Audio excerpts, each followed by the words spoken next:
And I'm curious your thoughts on what the president's talking about. He went on to write, as I told Iran once before, make a deal. They didn't, and there was Operation Midnight Hammer, a major destruction of Iran. The next attack will be far worse. What's about to happen? Well, Joe, that is a fantastic question. I mean, there is so much we learn from this tweet, because you're right. As you said, essentially all the threats that Trump had made in the last couple of weeks against Iran, and his whole stated reason for sending this armada to the region was to protect those protesters and prevent the regime from cracking down even further on them. But now he's suggesting that he's shifting back to the nuclear element and pushing for a permanent nuclear deal.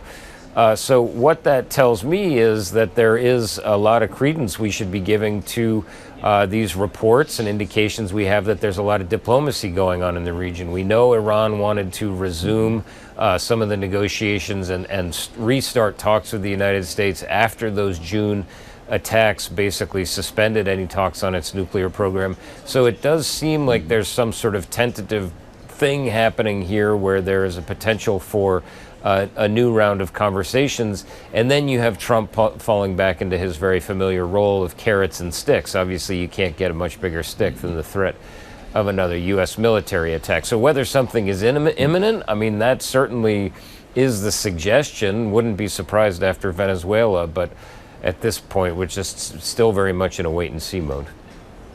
You know, it's interesting because after those initial strikes, or the initial strike on Iran, in which we brought the B-2 bombers over there, attacked Fordow and the other underground installations, the president said that Iran's nuclear capability had been completely and totally obliterated. Why would we need a nuclear deal if that was the case?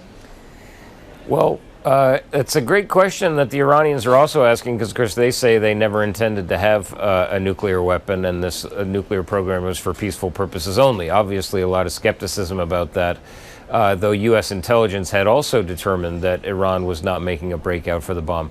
But what we do know is that despite those strikes by the U.S. last June, Iran's stockpile of enriched uranium remains essentially intact.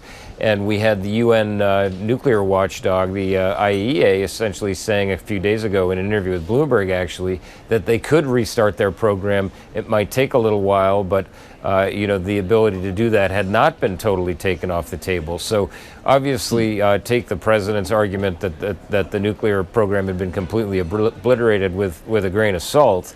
But it seems in some ways like maybe there's some tentative conversations happening, and the president's looking to head off another confrontation, another potential need to attack the nuclear sites that would essentially put paid to his claim that program had basically been wiped out.